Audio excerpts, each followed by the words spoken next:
जी अस्सलाम वालेकुम। आज की इस वीडियो में हम कोलोन कैंसर यानी बड़ी आंत के कैंसर की 7 बड़ी अलामत के बारे में बात करेंगे। कोलोन कैंसर को कोलोरेक्टल कैंसर भी बोला जाता है। अगर हम बात करें कि कोलोन कैंसर किन लोगों को होने के चांसेस ज्यादा होते हैं, सो सबसे पहले ऐसे लोग जो कि मोटापे का शिकार है उनको कोलोन कैंसर होने के चांसेस ज्यादा होते हैं। ऐसे लोग जो कि लो फाइबर डाइट ले रहे हैं, रिफाइंड चीजें ज्यादा ले रहे हैं, उनको ये मसला होने के चांसेस ज्यादा होते हैं।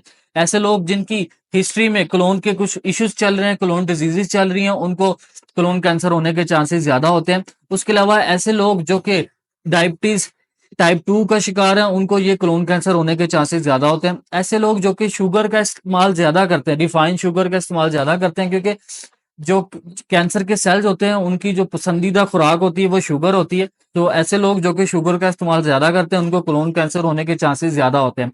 और इसके अलावा ऐसे लोग जिनको आईबीडीज का इशू है, इरिटेबल बाउल डिजीज का मसला चल रहा है, सो उनको ये कोलोन कैंसर होने के चांसेस ज्यादा होते हैं। इन सब रिस्पेक्टिव के साथ अगर पेशेंट की एज 40 से 50 है या 50 से 60 अबव है, सो उन ऐसे लोगों को कोलोन कैंसर होने के चांसेस काफी हद तक ज्यादा होते हैं। अगर हम इसकी 7 बड़ी अलामत के बारे में बात करें, सो सबसे पहली जो अलामत ज़ाहिर होती है उसमें चेंजेस इन बाउल हैबिट होता है। यानी कि अगर आपको दिन में 2 दफा पखाना आता था तो आपको कॉन्स्टिपेशन हो सकती है, कब्ज हो सकती है, या फिर आपको डायरिया यानी लूज मोशन हो सकता है।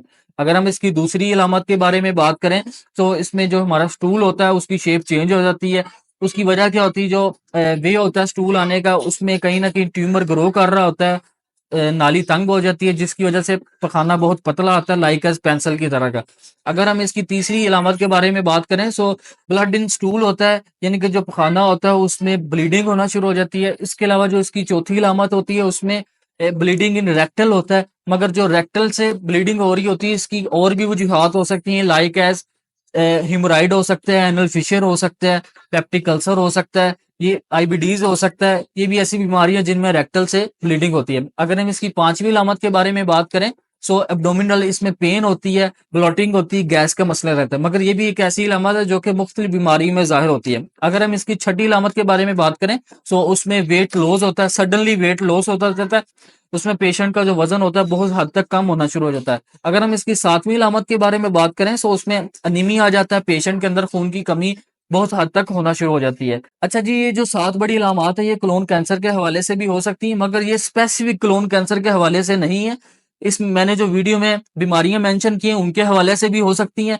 मगर ऐसे पेशेंट जिनकी उम्र 40 साल है या 40-50 साल से अबव है, उनको अपने डॉक्टर से रुजू करने की जरूरत होगी अगर उनको ये चीजें जाहिर होती हैं। सो अगर हम लोग इसको अर्ली स्टेजेस में पकड़ लें, सो पेशेंट की रिकवरी के 95% चांसेस बढ़ जाते हैं। सो इसमें मगर क्या होता है, जो अर्ली स्टेजेस होती हैं इसमें अलामत जाहिर नहीं होती, मगर फिर भी डॉक्टर जो होता है, अगर आप डॉक्टर के पास रुजू करते हैं, अगर आपको ये अलामत जाहिर होती हैं, आपकी उम्र 40 या 50 साल से ज्यादा है, तो डॉक्टर सबसे पहले जो टेस्ट है कुछ करवा सकता है आपके, जिसमें सीबीसी आ सकता है, उसके अलावा एलएफटीज आ सकता है, उसके अलावा स्टूल टेस्ट होता है, उसमें ब्लीडिंग की मिकदार को चेक कर सकते हैं, उसके अलावा क्लोनोस्कोपी होती है वो करवा सकते हैं। बाज रेयर कंडीशन में सीटी स्कैन भी करवाना पड़ सकता है। अगर हम इसके ट्रीटमेंट के बारे में बात करें, तो उसमें रेडियोथेरेपी आ जाती है, उसके अलावा कीमोथेरेपी आ सकती है, उसके अलावा सर्जरी होती है। कीमोथेरेपी उसमें ओरल हो सकती है, आईवी हो सकती है। मगर अक्सर देखने में आता है जो अर्ली स्टेजेस होती हैं उसमें सर्जरी ही होती है। अगर अर्ली स्टेजेस पहली और दूसरी स्टेज है उसमें सर्जरी से पेशेंट रिकवर हो सकता है। उम्मीद है जी आपके लिए वीडियो बेनिफिशियल साबित होगी। तो हमारी वीडियो को लाइक एंड सब्सक्राइब लाजमी कीजिएगा। इंशाल्लाह नेक्स्ट वीडियो में हाजिर होंगे। अल्लाह हाफिज।